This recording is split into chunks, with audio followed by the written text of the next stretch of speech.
Todo mundo sempre tem uma boa história para contar.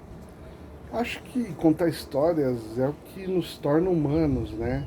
A gente conseguir contar histórias tanto através da nossa criatividade, da nossa imaginação, quanto repassar histórias que nos contaram, seja nossos pais, avós, amigos, mentores, seja contando de forma mais fiel possível, ou até mesmo aumentando aquele ponto importante, ou omitindo até aquele detalhezinho chato, dependendo de de como são essas histórias, se são mais pessoais ou não.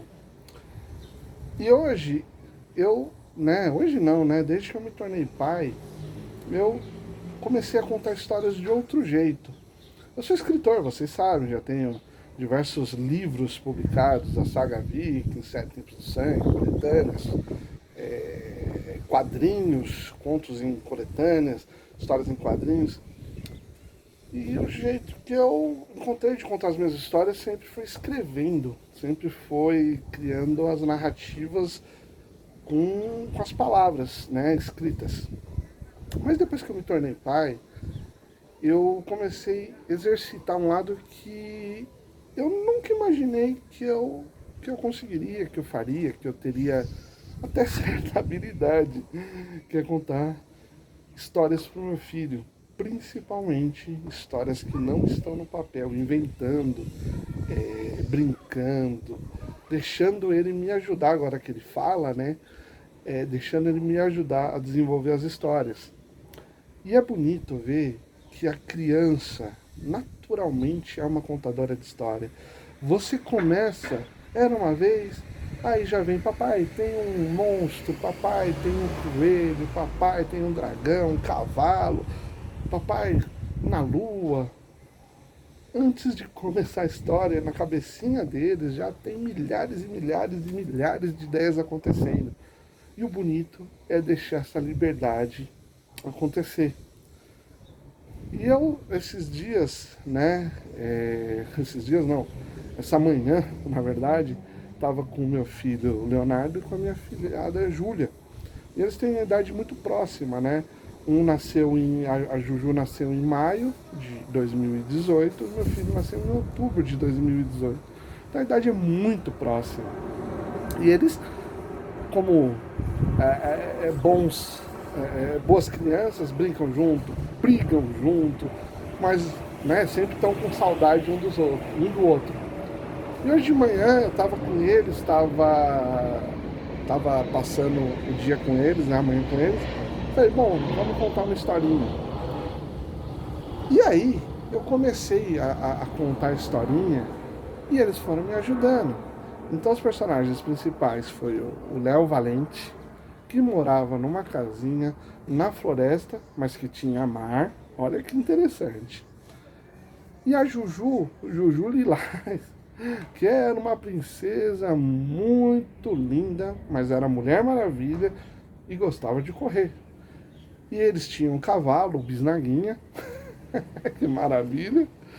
E a história foi desenrolando dentro das milhares de falas dos dois, das milhares de brincadeiras dos dois, dos pulos, das risadas, ou seja, a história não é linear. Não pense que uma criança de 3 anos e pouquinho vai ficar sentada te ouvindo. Algumas podem até ficar, mas estavam pulando, estavam brincando, estavam se divertindo. Mas a história desenrolou que um dragão, olha que interessante, roubou o ursinho da Juju Lilás e levou lá pro alto da torre que ele morava. E dentro dessa narrativa, a gente foi desenvolvendo a história e de repente aparecia um rio. E como que ia fazer? Pro Léo ele falou, vamos construir uma ponte. A Juju falou, vamos pular. E a gente foi brincando. Aí de repente apareceu um deserto. O Léo falou para o Bisnaguinha correr muito rápido para não queimar o pé. A Juju falou que dava para ela voar porque ela era Mulher Maravilha e ela carregava todo mundo. E o Léo podia ser o Batman e o Bisnaguinha também.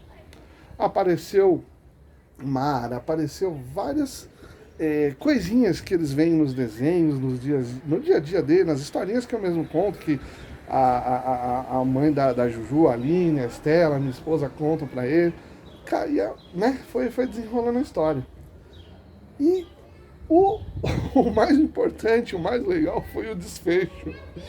Chegando na torre, uma torre muito escura, né? Cada um teve uma solução. O Léo falou que era para pegar uma lanterna para ajudar no caminho. A Juju me olhou com uma cara assim, é acender a luz. E né, a gente foi contando a história, foi desenvolvendo. E na hora de chegar no dragão, eles descobriram, né? Eu contei para eles que era um dragão bonzinho e que ele só tinha pegado o ursinho porque ele estava com medo de dormir no escuro. Ele estava assustadinho. Cada um deu uma solução. E aí foi um momento de administrar paixões. Eu queria ouvir o que cada um ia falar. O Léo falou que ele podia pegar um ursinho maior, um ursinho gigante, né? Ele fez até com a mãozinha, gigante, grandão, e dar pro dragão dormir, ele não ia ter mais medo e poderia devolver o ursinho da Juju. Falei, nossa, foi uma solução bonita, pelo menos você está ajudando, ele não está com medo, e isso é legal, ele ficou todo feliz. E daí a Juju falando no meio, bababá. Aí quando chegou a vez dela, eu falei, e você, Juju? Que a grande Juju Lilás, que é a princesa, é a Mulher Maravilha, e que gosta de correr, faria com o dragão que pegou o seu ursinho? Ela virou pra mim com aquele rostinho angelical, tá a foto aí na imagem de abertura. Ela falou, vamos tacar fogo nele.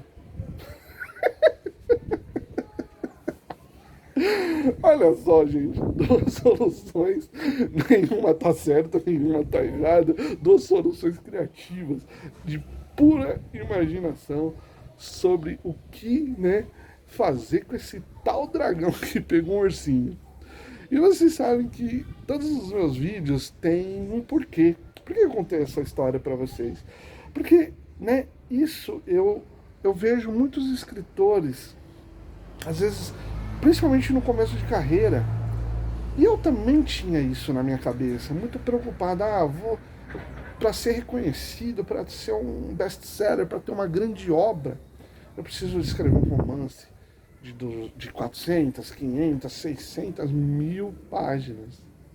Eu tinha a ideia que o volume físico da coisa, ele fazia muita diferença.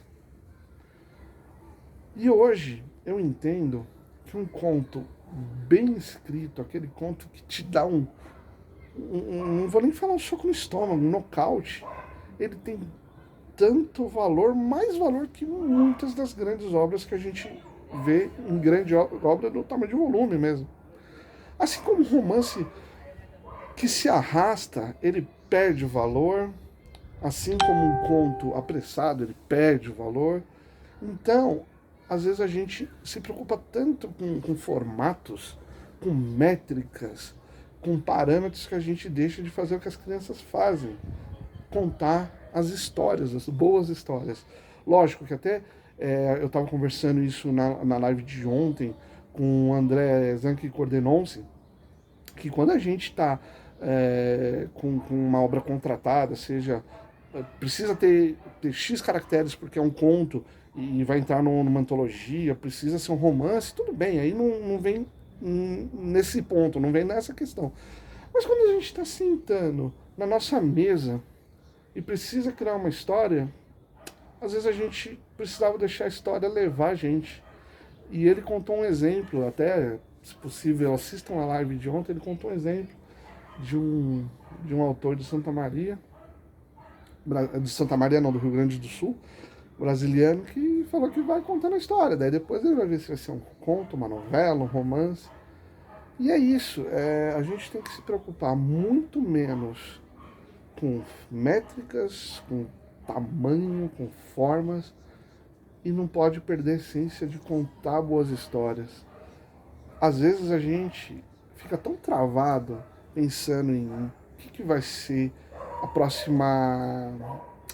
o próximo boom literário. Vai ser piro, vai ser zumbi, vai ser falar sobre Europa, sobre América, sobre passado, sobre presente, sobre futuro. E a gente deixa, né, a gente pensa tanto nisso, que às vezes a gente deixa o nosso espírito travado, no sentido, nossa alma travada, e não faz com ela. A gente coloca tudo, absolutamente tudo, num lado estritamente racional. E, por favor, não me venham falar sobre religião, que não tem nada a ver. Eu sei que você está entendendo. Você é uma pessoa que sabe o que eu estou falando. E a gente não bota nossa alma na coisa, a gente fica travado, fica restrito, fica apegado a tamanhos, a temas, a estilos. Pô, o que, que o autor tal tá fazendo? O que, que esse escritor faz, essa escritora tá fazendo? Que deixa, às vezes, o dragão muito preso lá na torre, sem ninguém dar um ursinho novo para ele, grandão, ou sem ninguém para tacar fogo nele. Vamos fazer esse desafio de criar como as crianças? Eu sou Eduardo Cassi, sou escritor, sou roteirista e te agradeço por estar aqui nesse meu canal, que é nosso canal, com conteúdos que eu faço com a alma para vocês, com muito carinho. Não tem tanta edição, não tem nenhuma edição, não tem pente no cabelo, não tem barba. Mas é isso, eu faço com a alma, tentando trazer o meu melhor das experiências que eu vivi para compartilhar com você. Curtiu? Segue o canal que sempre vai ter coisa boa. Tchau, tchau!